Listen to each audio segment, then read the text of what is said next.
Good morning children. आज हम हमारे साहित्य का पाठ 11 पिरामिडों के देश में पढ़ेंगे। जैसा कि आपको पाठ के नाम से ही पता चलता है कि यहाँ एक ऐसी संस्कृति है जहाँ पर आदमी के मुर्दा शरीर को सुरक्षित रखने की परंपरा रही है, जिसमें यह माना जाता है कि मरे हुए व्यक्ति को भी उन सभी चीज़ों की ज़रूरत पड़ सकती है जिनका वह उपयोग जीते जी करता था। इसलिए वे चीज़ें भी उनकी देह के साथ ही दफन कर दी जाती है और उसके ऊपर एक बहुत बड़ा मकबरा बना दिया जाता है जिसे हम पिरामिड कहते हैं। तो इस पाठ के लेखक हैं सुरेश नीरव जी, जिन्होंने हमें इस पाठ के माध्यम से पिरामिडों का देश जो इजिप्ट है उसकी सैर कराई है। तो आइए हम पाठ शुरू करते हैं। विश्व प्रसिद्ध पिरामिडों और मम्मियों का देश इजिप्ट, जहाँ से दिल्ली के लिए लेखक गल्फ एयरलाइंस की उड़ान से रवाना हुए। इजिप्ट की राजधानी कैरो पहुंचने के लिए बहरीन से दूसरी उड़ान लेनी होती है, जो पूरे 4 घंटे बाद मिलती है। यहाँ का समय भारत के समय से पूरे 3 घंटे पीछे चलता है।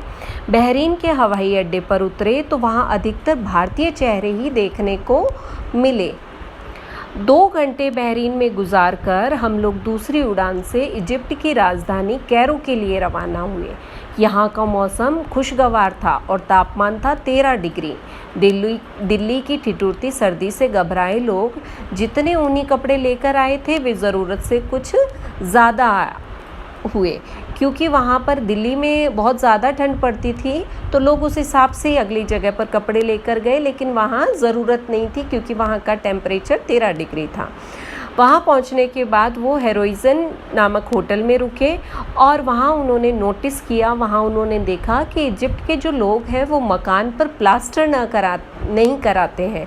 यहाँ मकान के बाहर सिर्फ ईंटें होती है, प्लास्टर नहीं होता, पुताई नहीं होती।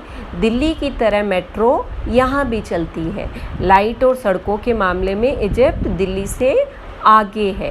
पिरामिड और मम्मियों वाले इस देश की राजधानी कैरो में एक ग्रेव सिटी भी है, यानी कि कब्रों का शहर, जहाँ सिर्फ मुर्दे आराम फरमाते हैं। इनकी कब्रें मकानों की शक्ल में हैं, जिनमें खिड़की और दरवाजे तक हैं। छतों पर पानी की टंकियाँ भी रखी हुई है।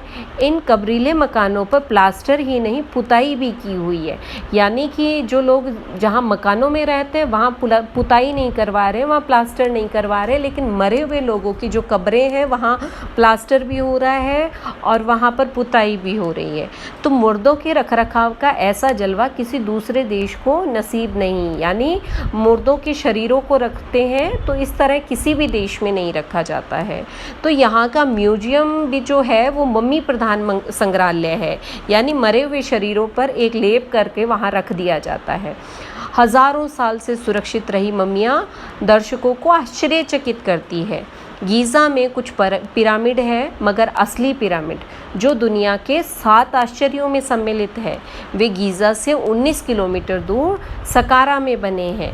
इन पिरामिडों की तलहटी में भी शाही ताबूतों में जन्नत नशीन बादशाहों के जिस्म आराम फरमा रहे हैं। पिरामिड बना हुआ था। टूम्ब ऑफ लवर यानी कि प्रेमी का मकबरा, यह 62.5 मीटर ऊंचा और 28 मीटर गहरा है। फ़ैरो यहाँ के सम्राट की पदवी हुआ करती थी। इन्हीं में से एक फ़ैरो था एकीनातो।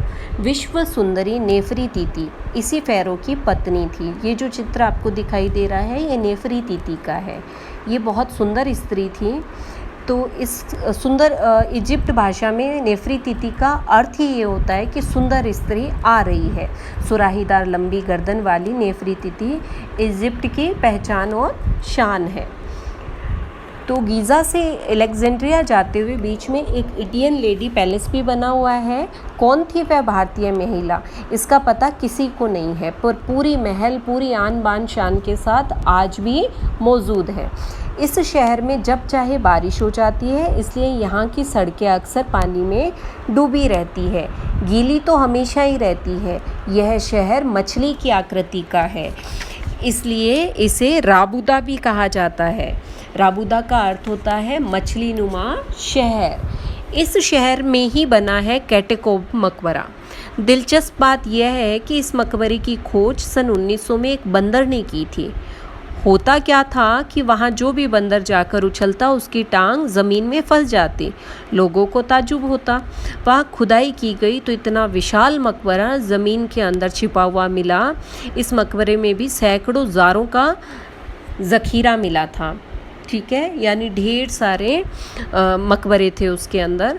कहा जाता है कि ग्रीक लोग जार में ही खाना खाते थे। तो जो जार था उसका बहुत मात्रा में वहाँ मिला था। वो लोग जिस जार में खाते थे उस जार को वो लोग दोबारा खाने में प्रयोग नहीं लेते थे, इसलिए वहाँ पर बहुत सारे जार जमा हो गए थे। आगे चलकर एक और स्मारक है, मोमनी स्तंभ। अब वक्त बदलता है जिसका संकेत देती है मोहम्मद फरीद की प्रतिमा। इस बहादुर आदमी ने तुर्क और रोमनों से इजिप्ट को आज़ाद कराया था। थोड़ा और आगे चलकर है सम्राट इब्राहिम की मूर्ति, जो इजिप्ट वासियों के शौर्य का प्रतीक है। दिल्ली के इंडिया गेट की ही तरह यहाँ भी युद्ध होते थे और सैनिकों की स्मृति में स्मारक बनाए हुए थे। नालंदा और तक्षशिला की टक्कर पर यहाँ पर भी अलेक्जेंड्रिया लाइब्रेरी रखी गई है, जहाँ लाखों दुर्लभ पुस्तकें हैं। आगे है रेड सी। ये इस लाल सागर को भूमध्य सागर को जोड़ने का बीड़ा उठाया था। फ्रांस के नेपोलियन बोनापार्ट ने स्वेज नहर के रूप में वह निशान आज भी हमारे सामने है। तनूरा और वैली नृत्य पर थिरकता इजिप्ट सूती कपड़ों और मलमल के लिए भी मशहूर है। खलीली स्ट्रीट और मुबेको मॉल यहाँ खरीदारी के मशहूर ठिकाने हैं। आप वहाँ जाओ तो वहाँ से शॉपिंग करना। भारत की हिंदी फिल्में यहाँ खूब देखी जाती है। बिना प्याज लहसुन का शाकाहारी भोजन आसानी से मिल जाता है। यह विचित्र किंतु सत्य है और सुखद हकीकत है। तो बच्चों, इस पाठ के माध्यम से हमने इजिप्ट की सैर की। वहाँ क्या खाते हैं, कहाँ से खरीदते हैं, क्या क्या वहाँ देखने की चीज़ें हैं, तो वो सब हमने जाना। अब हम अगली क्लास में एक नए विषय के साथ मिलेंगे। धन्यवाद बच्चों।